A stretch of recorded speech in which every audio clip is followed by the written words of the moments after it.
Hello, my name's Mike Gould, president of Hounds Charities. It's a non-profit 501c3 dedicated to rescuing dogs, or more importantly, rehabilitating dogs that are on death row, so to speak, in municipal shelters that have kind of been mislabeled or labeled dangerous dogs, red dogs, for lack of a better word. While Charity attempts to pull those dogs, evaluate them, assess them, find out if they were misdiagnosed. Very frequently, dogs are misdiagnosed by very loving, caring people. They just don't understand what they're seeing.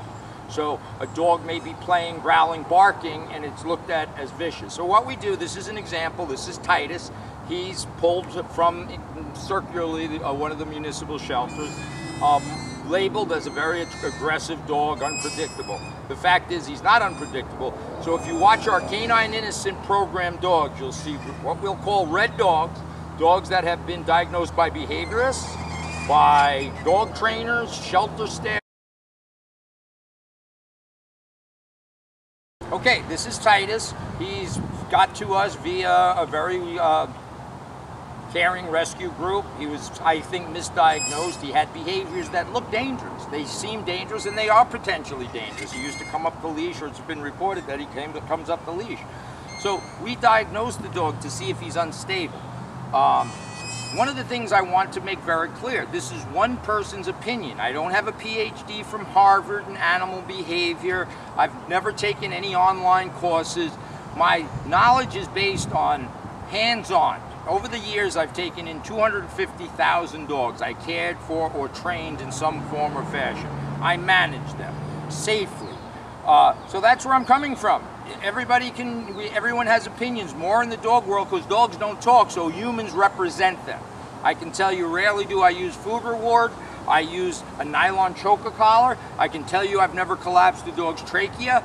I would argue that giving the wrong dog too much food makes them aggressive or can turn them aggressive because they see the humans as a vending machine.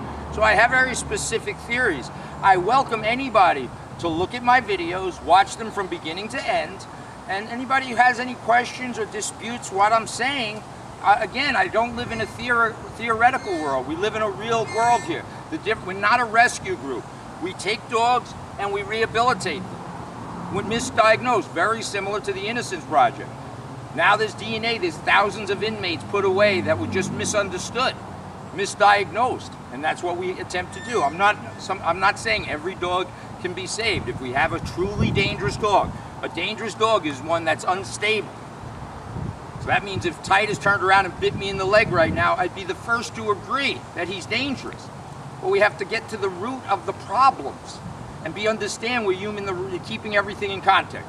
So I invite you to watch Titus's video, Rafi's video, any one number of the dogs that came through our program.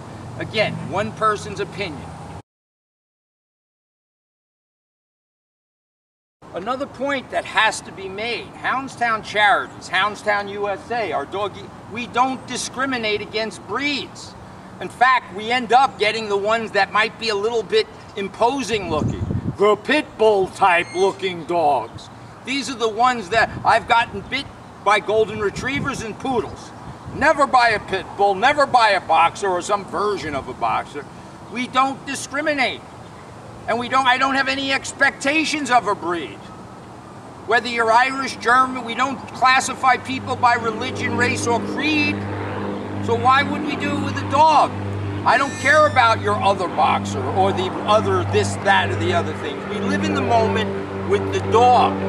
With this dog, it's a dog. I don't care what he is. And that's important because the ones that get to be put to death are pit bulls, boxers, Rotties, or anything that resembles it. The poodles get adopted, shaggy dogs get adopted. They have more personality conflicts than this boxer does, that's for damn sure. We don't discriminate here. Everything's personality and temperament. So remember, as Martin Luther King said, it's not the color of their fur, it's the content of their heart. And that's what we look at here.